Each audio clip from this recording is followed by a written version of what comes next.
you can say one thing about season 3. It is incredibly consistent. It doesn't get a lick better, and in fact, it probably I don't know if it got worse or just stayed as bad as it was. Yeah, I say that, but like there are like a couple fights in the last episode that I was at least somewhat entertained by. Yeah. Episode 7 is more of the same gobbledygook political nonsense. Episode 7. 6, you mean. Yeah, did I say 7? Sorry, 6 is what, or 7 is what I've got on my mind. Yeah, 6 is all of that. 7 6 was so like. Go ahead, finish your thoughts. Go I ahead. was gonna say 7 is Siri in the desert for an hour, and 8 is Geralt recovering to have one kinda okay fight and setting up stuff that we, at this point, may never actually see, because I don't know if you've seen some of the reviews going around from mainstream outlets, but this show is getting panned across the board at this point. Yeah, they finally caught up to us. Oh, no, they saw the writing on the wall and were like, oh, we need to get in line with everybody else. Like, if someone gives the show like a 7, like they're going to trash us or whatever, because Yeah. Did IGN not give season 3 a 7? What would you like to take it? Don't look it up. What do you think they gave it? Oh man, a 6. Nope. Lower? 4. Nope. Lower? No. 5. Yeah. No way. I couldn't. No way. I couldn't believe they did. Like, it was one of those things where I was like, okay, and this is what's so interesting about this, right? Because if you remember, I'm pretty sure they gave Rings of Power at the end fully, I think an 8 out of 10, maybe a 9 out of 10. You can look it up, but it was high. And they were high. And I'm like, these shows are kind of on the same level, guys. Yep. They're not. I think Rings of Power might be less complicated, if you want to argue that, but just everyone's trying to copy the Game of Thrones format rather than just being themselves. None of them have the writing talent for. I mean, the guys who wrote or were doing the showrunners for Game of Thrones didn't have the talent to carry it out. So, like, why do you think these folks at Netflix are going to be able to do this? The show looks like trash too. Oh, it's so bad. The CGI blood is bad. Man, it really gives me hope.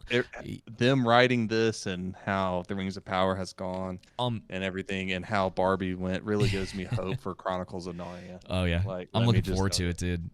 Yeah, I don't know if you noticed this, and this might be. I'll try to explain it, but the show is too sharp looking, like it's too digital.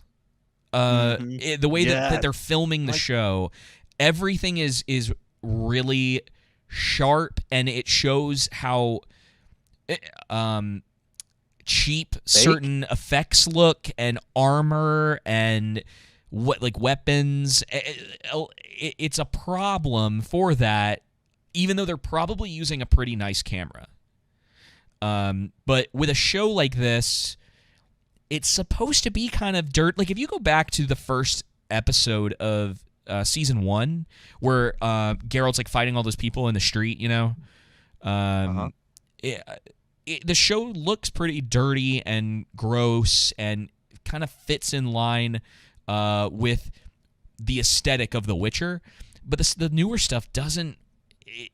It does borderline a little too much on the cleanness, and I guess some of that is because they got, they're doing it seems like they went less practical with a lot of things since they decided to use CG blood for the season, which I'm not sure they did in the past. There's a lot of, it's weird. Oh, did you, the Fire Mage finally gets what should have happened to him in the first episode. It's like, why not? I got triggered when I saw him. And then before we get here, go ahead. All right. Let's back up. All right. So the 6th episode. Yes. We're in the 6th episode. 6th episode. And it's just this like, it starts off and Dijkstra's just like, haha, I got you, but I'm just going to keep you around. It's like, what kind of stupid cliffhanger was it episode 5? Just for to be like, haha, I got you. I could have had you, But yeah, you're just gonna come with me while we put Team Redania stripes on all these other mages to, I guess, Yeah, show the political dynamics that have been going on. the not Yahtzee bands. Yeah, they've done a poor job of communicating the sides of the conflict and how there are certain mages that are loyal to the northern kingdoms, and then certain other mages that are loyal to Nilfgaard. Yes. And, that the conflict originally began with these certain factions, but now, out of nowhere, the Scoia'tael show up and fighting ensues. Oh, dude, what a dumb... But it's like, on the politicking part, like, sticking on that, there's not really a good build-up to that scene. It's not interesting. They have made something that probably should be really interesting very boring and uninteresting. Yeah. They really did. And it is funny.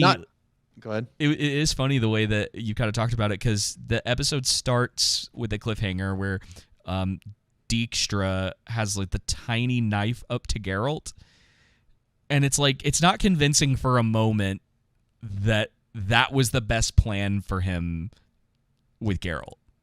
Yes. This guy who fights massive monsters all the time.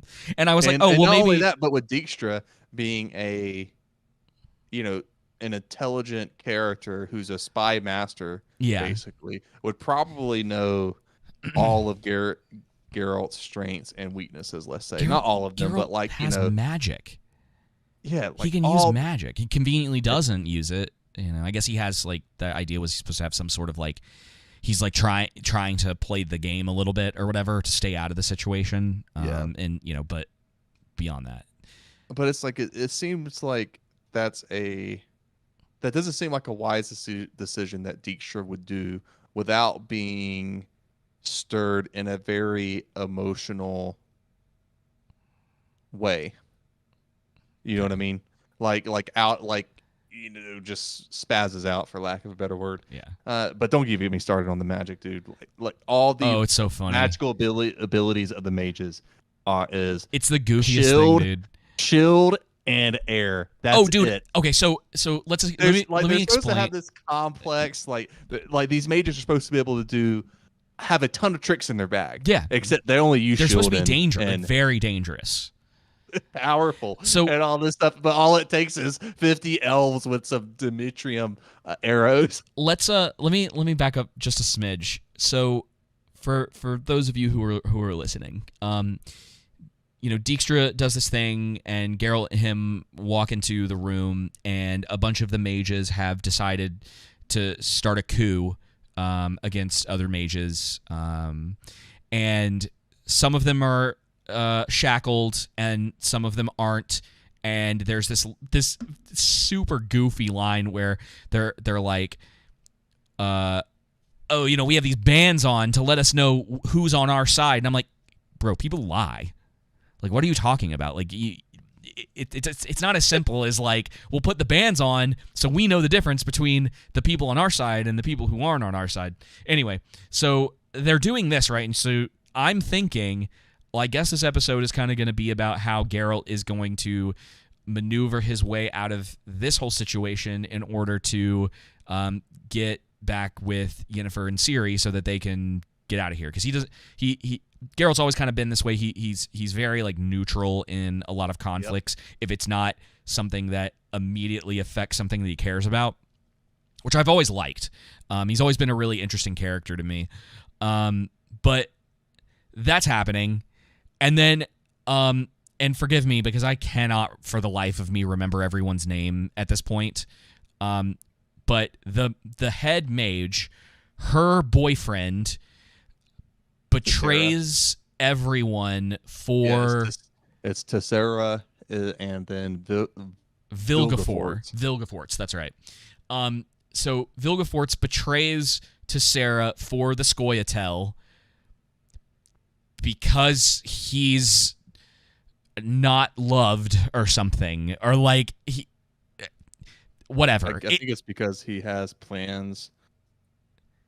What was it? he has plans for Ciri, his own plans. He ends up at He Nilfgaard. partnered with Nilfgaard. He knows that fake Ciri in the last episode isn't Ciri, I'm assuming. Right.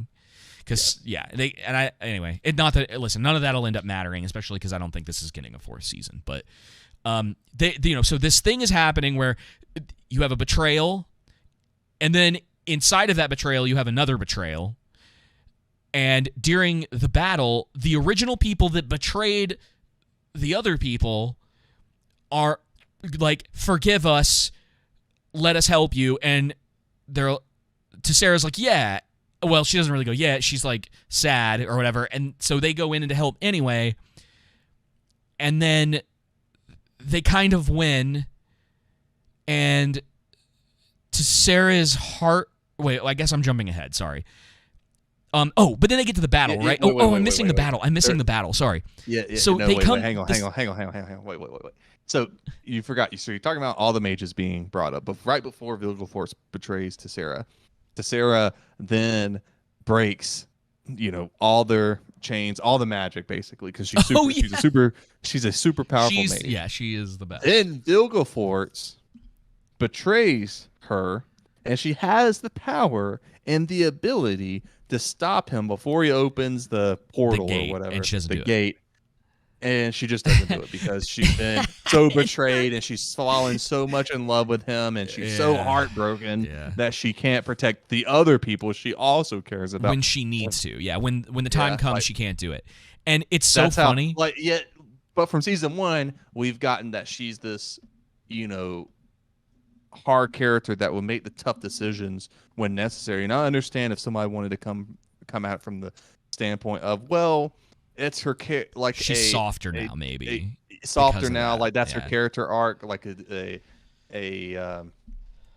forgetting the word right now, but like this declining character arc, if you want to call it that, to where she goes from being hard to being soft. But they don't really show that well. No. Over time, and even still, it's like, okay, because we don't get a sense of how close their relationship is truly. Because I thought up until this point that Vilgefortz had been manipulating her with magic, with that little bracelet or necklace or whatever it was that he gave to Sarah. Okay. And now it's just kind of like, no, they were actually in love, and she's this hard character, has all these mages here that she loves and cares about. She spent essentially her life here, or a good portion of it. Right. But she's just going to let it all go to crap because of a guy she loves. And I have to talk about this fight, especially this, because it's ridiculous. So especially, and this is about the time, it's about halfway through that fight, I think, when I sent that message to you where I was like, the magic in this is both incredibly useless and also OP.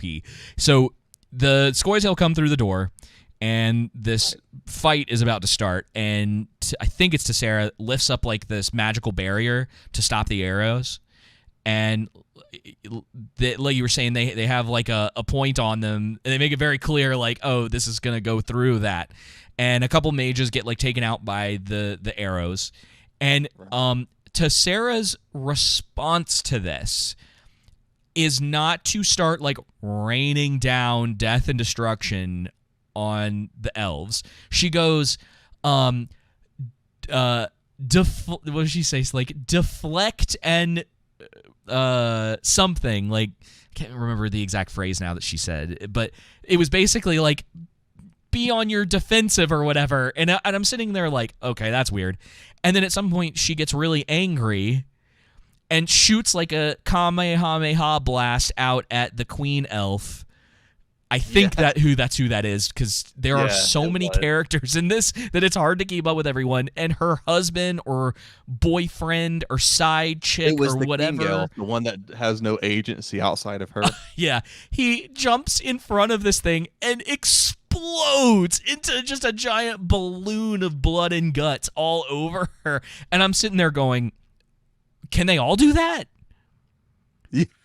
That would have solved your problem from the very beginning, because well, they say that these are supposed to be the most powerful mages. Yeah. Right? Like that Aretusa, and they're supposed to be, have all this magical abilities and prowess, yet they only use 2 attacks the entire time, if you want to call it that: shield and air. That's it. Yeah. There's nothing else. No other shield tricks. and deflect. Maybe that's what she said. Yeah, shield and deflect. That's it. There's nothing else to kill these 50 elves. That's all it took, is them and some alright armor and Demetrium, whatever it's called. Yeah. Arrows. To the magical piercing magic. arrows. Yeah. The magic piercing arrows. That's all it took. Is yeah. magic piercing arrows to defeat their magic. And it's just like the choreography is bad. Like the fighting doesn't make any sense. Remember when and again, I can't remember these people's names, so I'm just putting specific things I can remember about them as they're who they are. But it's Dijkstra's mage. She can turn into an owl. Philippa, thank you. And she says before this big fight, "Oh, we have this like barrier over the place so people can't use magic here." But Tessera is fine. Tissaia. I'm sorry. Tissaia. Oh, okay. Tissaia. And this is the thing with the magic in this, is it's like it's so inconsistent. It's like, okay, they put this magical barrier over this place. If Tissaia is such a threat, why don't they just kill her? Like, dude, I don't know if you remember this from Game of Thrones, but it's something that came to mind while I was watching these episodes, these last 3 episodes.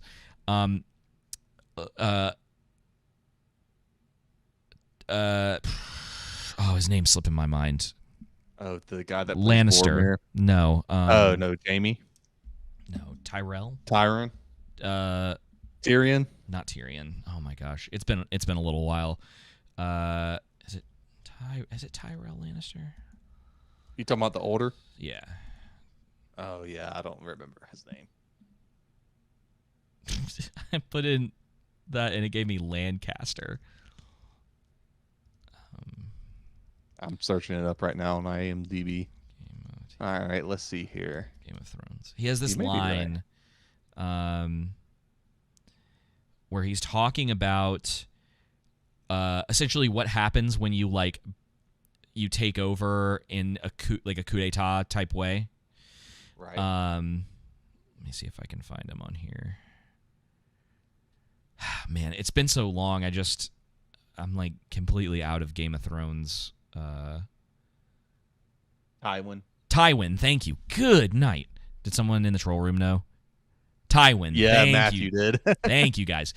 He's at one point during the show, he's talking about the way that he essentially handles Matthew, thank you. For so what would be essentially a coup, or when you're trying to deal with like a bad king, and or like a family that you're having that's kind of like your rival, your enemy, whatever. And he's basically like, you kill everyone. He's like, you don't leave anyone alive because someone may come back for you one day. And right. Tywin was always a really great character in the show because he's always very practical and pragmatic in everything that he does. And I think about it a lot when watching The Witcher, where Geralt leaves people alive that he shouldn't leave alive. The mages do. Vilgefortz did with Tissaia. I was kind of surprised, like after she released him, knowing that she was the most powerful. To your point, why didn't he first attack her and they have this battle? You know what I mean? Yeah. Oh, so I think about it a lot, where I'm just like, wouldn't the logical, if your whole life, like say, because I'm sort of lost at this point as to, who was, and I guess people would argue that it's like, oh, well, they have respect for each other. It's like, well, if you're betraying someone, is it really going to be strong enough at that point? Like that like relationship that you had is now basically moot. So why are you leaving people alive? It's like, even with Tissaia, like she's strong enough to stop what was going on with the original coup in the episode, and then all of those people just kind of get left alive. They're still around, and then they're like, "Oh no, we're on your side again." And it's like, what in the world? Like, it's weird, dude. It never gets brought up again. Like what happens at the beginning of that episode. To it. And then to say it ends up self-deleting herself after having been betrayed by Vilgefortz, and I was just like, oh, brother. Yeah. Like, come on. The messaging in this. Like, get really a bad. freaking grip and learn how to write. The writing is putrid in this show. There's no way. There is no way Secret Invasion is worse than this. I refuse to believe it. And not only that, I don't know, man. it ticked me off. I bet it is. The title episodes ticked me the heck off. Episode 6 was everybody has a plan until they get punched in the mouth. I'm like, don't you ever take that quote and attach it to this freaking show by Mike Tyson, and then repeated by Brock Lesnar. The second one was out of the frying pan and into the fryer. And I'm like, don't you ever take the title of chapter 6 of The Hobbit and put it and attach to this stinking show. Like, I audibly went no when I saw I guess that. it's supposed to be like a wink, wink, nod, nod thing, but it's so cringe, dude. So yeah, some other stuff happens in this episode. The Fire Mage finally gets killed. There's more really. It was weird when. I'm sorry. Go ahead. You're still talking about the fight scene. Oh, yeah. There's a fight with Yennefer and that one mage who can't speak audibly. She uses like her magic to do it. They have a quote unquote fight. And then that lady is just randomly down there in the hall. Like, how did she know where Yennefer was going to be? Why is she there? Dude, what's I know. she doing? To sit, and then my only what's her name? Well, Triss Triss shows up and randomly. I guess that makes more sense. Randomly shows up and there is a lot of convenience in people showing up in places at the right time. Yep, and then like fire magic's supposed to be bad, yet Yennefer at times is willing to use it later on. Dude, I wish that Yennefer would have just like obliterated that mage when they were down there. It's so she chokes her out with like a weed, and then they move on. I was like, that's so boring. I was like, you've got Geralt's sword on your back. Like, can they be like when they're gonna take out characters, at least be a little more creative with it? It's so boring to watch people die in this show. Like you feel nothing. You're just how can we end them the softest way possible? Yeah.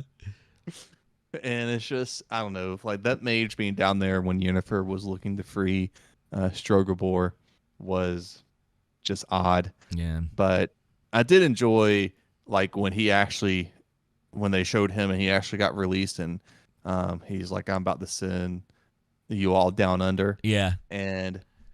But then it immediately cuts and we don't get to see Jack diddly squat. Well, you see it from Tissa's perspective.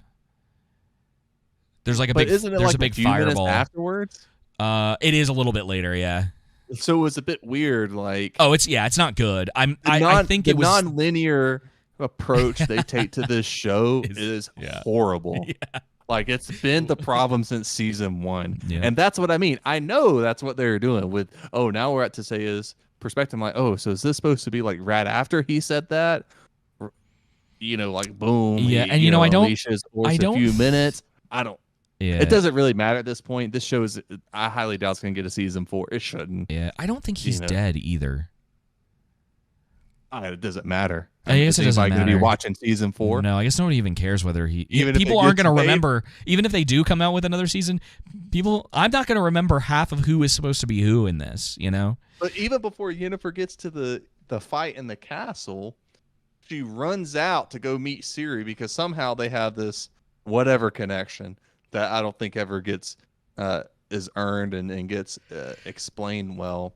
And they just happen to luckily run into each other. Okay, let's give them the benefit of the doubt and say it was their magic that attracted them to each other. It's fair enough. Then Rience shows up, triggers me because I'm like, he should have been dead in episode 1. Yeah. Despite what that one detractor on TikTok said.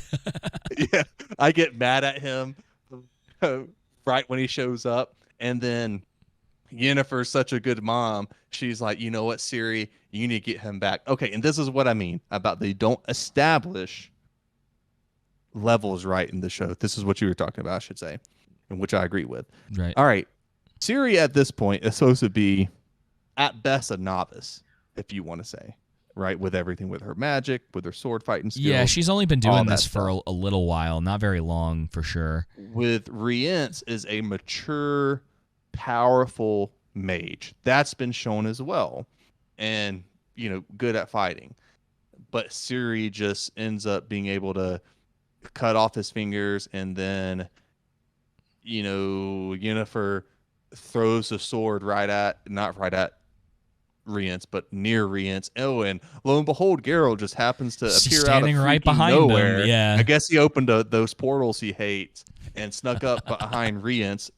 Again, a powerful mage, and cuts his head off, and it's just like, we just spent like 30 seconds for that. I'm surprised he didn't just break his hands again and leave him there.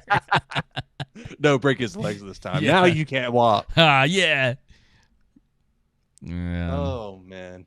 And then and then that's when Tissaia unleashes Zeus's thunder or lightning on everyone. Unforgivable. It was the unforgivable curse or whatever. No, it was the spell of last resort or something.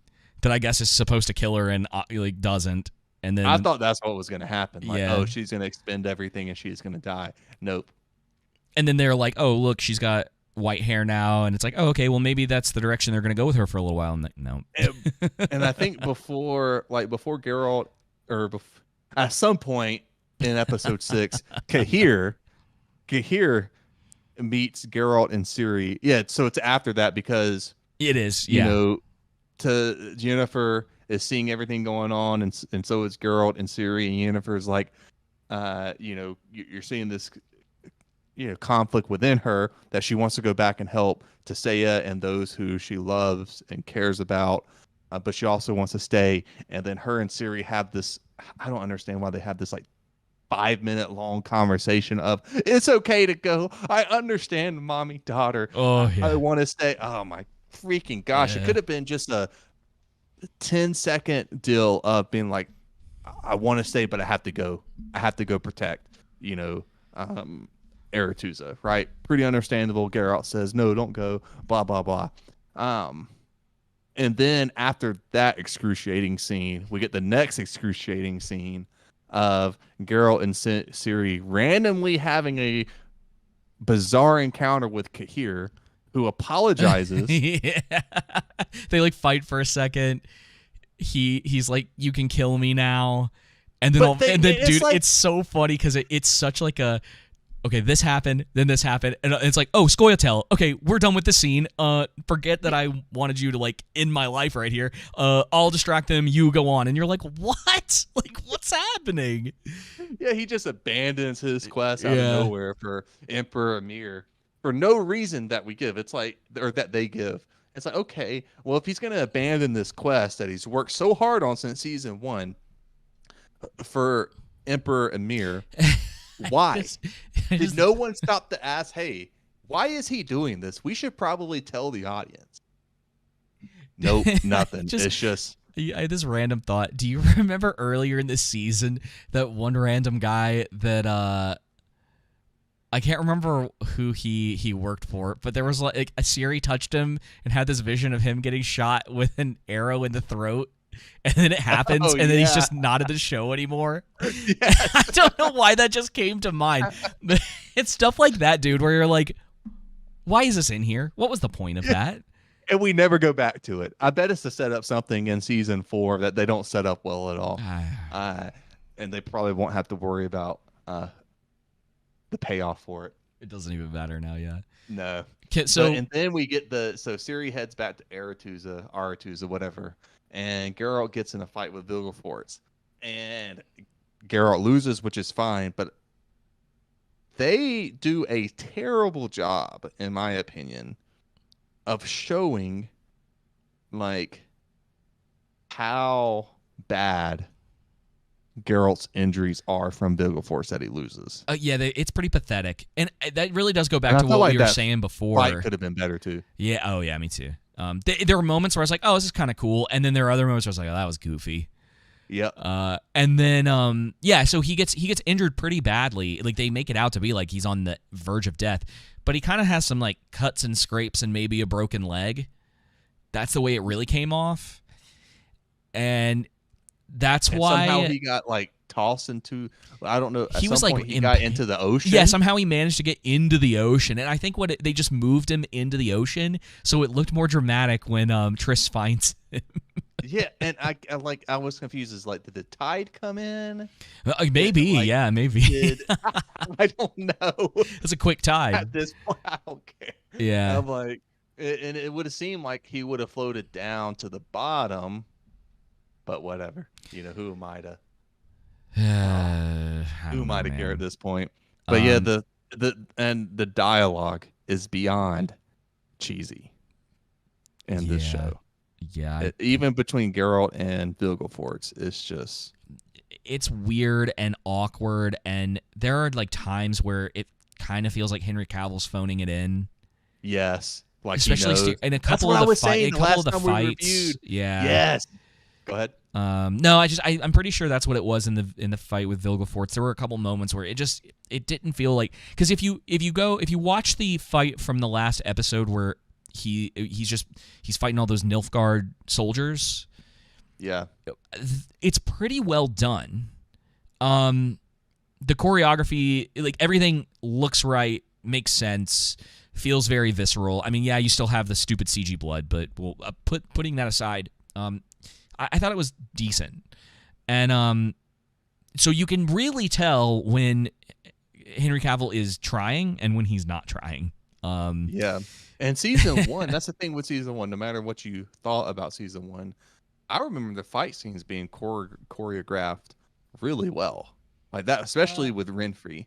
Yeah, they're just all right. I think the most of the choreography in this has always been pretty average to below average. There's nothing in it that has ever been like, oh shoot, this is really good. There's stuff here and there. Even in the last episode, that brawl in the tavern with the random misfit group that finds Ciri or whatever. There's a couple moments in that I was like, oh, okay, that was actually pretty cool. But again, it's like few and far between with this stuff, where sometimes it works well enough, and then the rest of the time it's like, this just isn't that. It's confusing or just not that interesting. But like getting on with Geralt's wounds, I wanted to say what they should have shown is Vilgefortz crushing like his arms, Geralt getting his, both his legs caved in, just getting basically pounded and beat to pulp, to where you really can see all of his injuries. Dude, the Queen Elf looked like she had it worse than he did, with all the blood like all over her. You know what I mean? So, that pretty much sums up episode 6. And that's really, we can talk about 7 kinda, but it's stupid. It's so stupid. Talk about like a filler episode. Did we really need an hour of Ciri wandering around in the desert so that she can realize she should use fire magic and we can move on? Yeah, she encounters terrible monsters and fearful hallucinations, basically, and a unicorn. Yeah, and she gets a tan and blisters. Yeah, and she eats a lizard that gives her hallucination. Did you say that?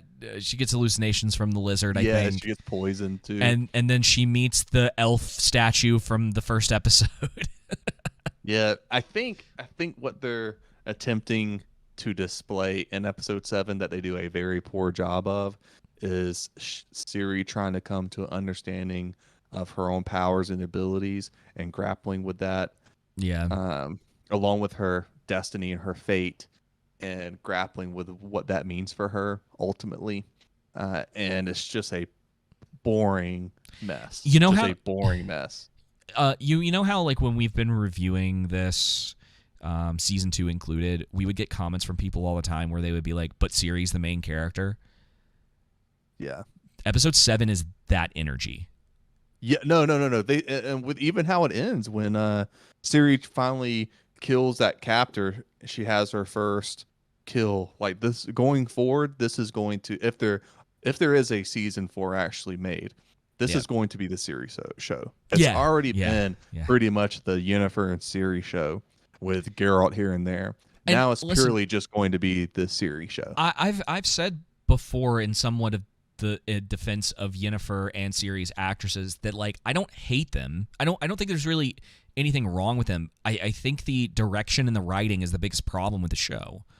Yeah. Is that like Ciri just kind of exists in this world and occasionally has something to do. Yep. And this is what we talk about when you don't have a passion for the source material, and then as well as not having basic respect for the fans who care about the IP and understanding basic writing. This is what you get. It's not even just so much like obviously caring and liking the show or the source material is a huge part. Like that matters. Don't get me wrong. But I think I could write an Iron Man show or Iron Man movie with a basic understanding of, even though he's not my favorite character, I don't really care about Iron Man at all. Don't give two squats about it. But I would at least, if I'm a writer, have respect for the fans who do and look into, okay, how can I best write this to where it pays service to the fans of this and it honors the source material? You know what I mean? Again, it's not like you have to be a number one fan of something. I think that's very important in my opinion. I think that should be a priority. But you should at least have some basic human decency. Yeah. Yeah. It's just weird. Like this show, from how I've understood it to the people who've read the books and everything, and it seems clear to, I've never read the books, but it seems clear to me, just craps all over the source material. Doesn't care, even with the casting, just different things in writing and stuff. But yeah, episode 7 is a waste, dude. Someone could have said, okay, in episode 7, she's in the desert. She goes through some trials. She meets a unicorn. She meets a random lady who is actually the statue from the first episode, if you even remember that. She gets tempted. Her mother shows up. She decides that it's okay for her to use fire magic, and the episode's over. You could have told me that in about 30 seconds, and I could have skipped an hour of the show, and it wouldn't have mattered. In fact, you could just skip it without an explanation, and it still wouldn't matter, because Ciri would show up captured for whatever reason. And, you know, it's about as much explanation as we got of how the Elf Tower in Rings of Power went down. If they had just skipped and how the elves got captured. Yeah. You know, like the fight that apparently happened that we don't get to see. Yeah. If you just, it's the equivalent. Like if they just skipped that episode and Ciri's now captured at the end of that and goes through her whole thing, and people probably would have just been like, oh yeah, right, she got captured or whatever by this guy when she teleported away. So we can move on. And it's like, you would have saved an hour, but they had to spend a whole hour on this episode. You know, Hello? Hey, you hello. there? Yeah, I had a little hiccup. Oh, you're good. I think we're back. We're good. Are we live? Yeah, we're live. We're still okay. I'm sorry, everyone. My internet had a hiccup for some reason. That was weird. You're there, right? We're good. Yeah, I'm okay. We're good. So, I don't know. I'll just mention this about the editing one more time. So, I wonder about the editing in this and the way that the people who have to actually sit down and put the show together, if they're looking at this thing like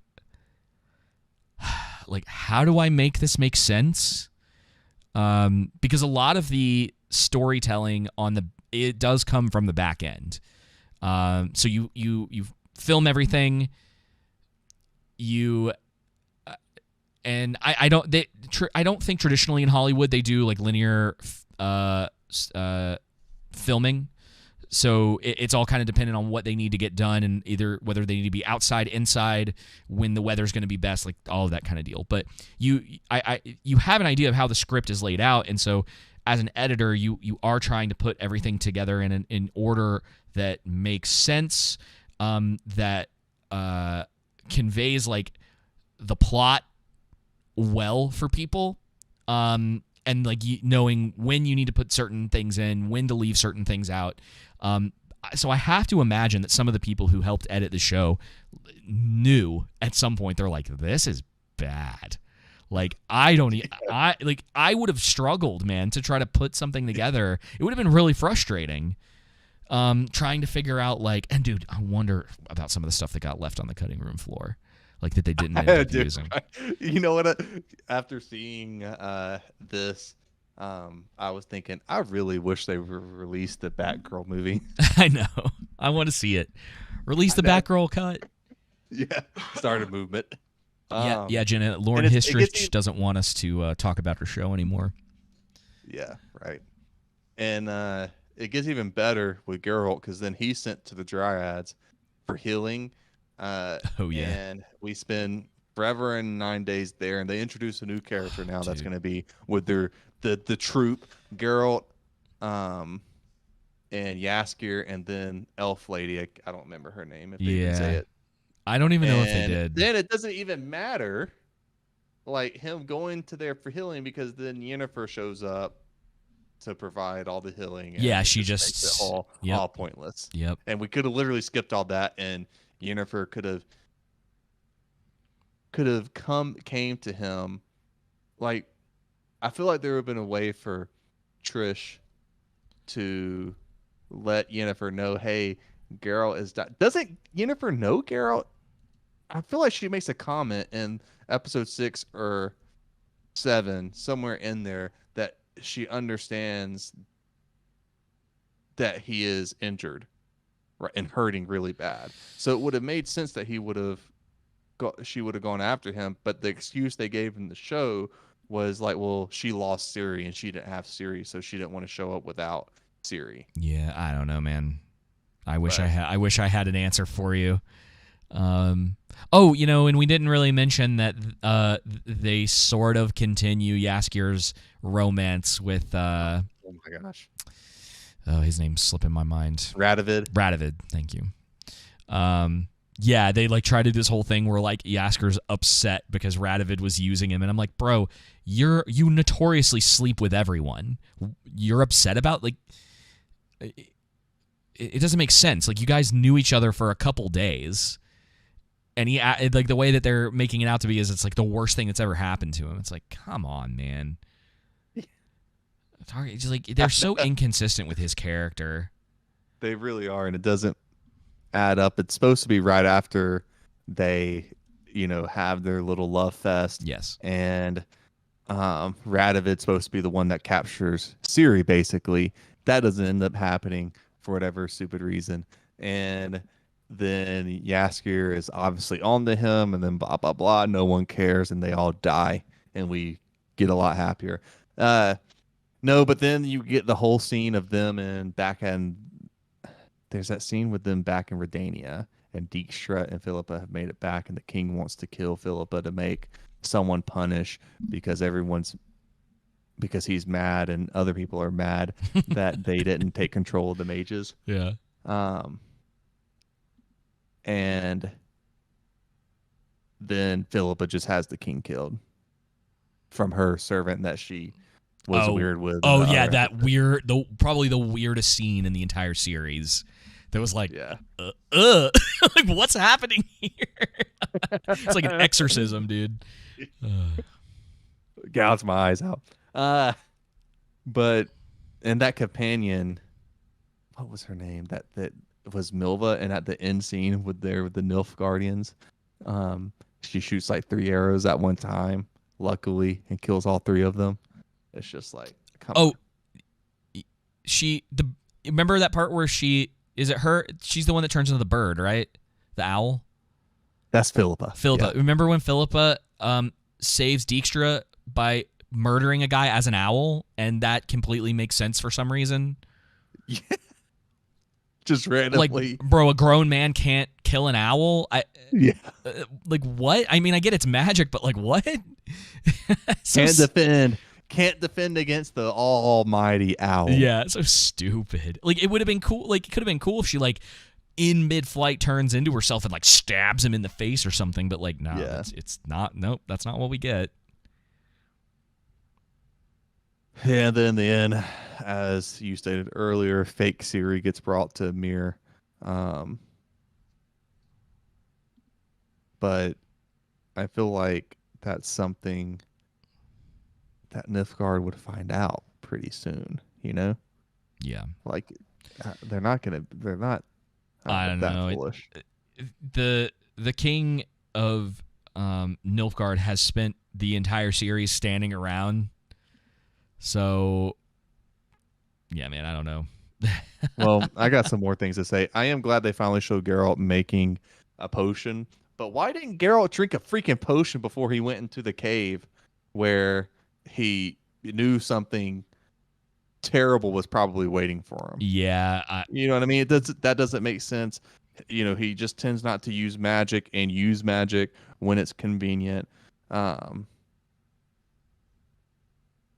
So that was just odd. Fringilla's character arc is weird too. Like, why is she helping the people that screwed her over the most? Yeah, I don't know. In Nilfgaard, I don't fully understand that. And why is the queen elf lady, Francesca, I think's her name, why is she...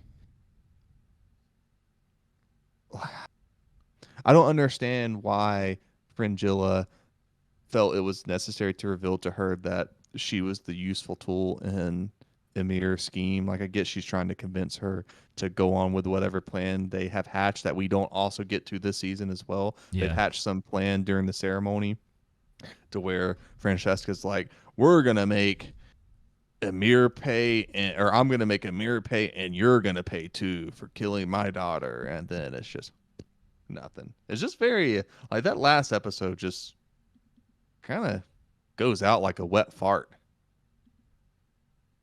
Yeah. And I just want to reiterate how boring that freaking episode of Siri in the Desert was. Just like excruciating. That was so difficult to get through. That's why I texted you and I said you're gonna love episode 7. Yeah, I was wondering if that. I was just like, holy smokes! It is a incredibly difficult show to watch. I still can't get over the fact that they introduced Milva, a new character, at the end of the freaking episode, like right at the end of the episode. I know. Well, and then they just killed off the king just to, the king elf just to show, just to, it was a contrived reason to get Francesca to show some emotion. Yeah, probably. Yeah, kind of like with Askel in season freaking 2 when they did that to him. All right. Well, dude, I don't have anything else to say about the show. What's the moral of the story? What's the moral of the story? So with Geralt, it would be protect those you love and care about. Sure. With Ciri, it's to travel in a desert for an entire episode and make everyone hate the show. For Yennefer, it's to protect those you love and care about. Yeah, I mean, and then they randomly introduced that new. They didn't even do a good job of it. What's the Skellige? There's that one scene. What's that? Who is it? A person? No, it's the region. Skellige. Skellige, yes. They introduced Skellige in a bad way again. Oh, bro, I totally missed that. With Yennefer sitting in that tavern. And that dude, that random character comes in there. And that white dude, I don't know. I don't think they mentioned his name. And he's talking to her about Ciri or whatnot. Yeah. Dude, I must have just zoned out for a minute. Like, if Ciri's on the way to Emir, then that means that what's the name of the region again? Skellige. Skellige. I know. It's Skellige. That means Skellige is going to side with Emir because of Princess Cirilla, and then just not. Man, freaking waste of a show. Dude, I honestly don't remember that at all. Dude, they could have. Think of the wasted freaking Skellige. potential. Oh yeah, In what a Skellige. waste of time, dude. In the wasted potential in The Witcher, they Yeah. could have. I mean, how vibrant would have been? You start out in season 1, and you introduce the world through Geralt's eyes. You do his character study, your monster of the week type deal, to where he's traveling to this region, that region, this kingdom, that kingdom. You're getting to get familiar with the world. Sure, you can introduce some Yennefer in that season and Trish, no big deal. But the first season is primarily focused on Geralt, right? And then in season 2, maybe at the end of season 1 is kind of where you introduce Princess Ciri, like they did in episode 1, like with the Law of Surprise. Like that's kind of where it ends up with Geralt there, and then you could progress into that storyline into season 2 with some more world building and everything. But man, they just suck. Yeah, there was definitely a better way to go about it. I'm actually about to start reading Last Wish. I'm taking it to the beach with me, so I'm trying to. Oh, I got to slow down reading a lot.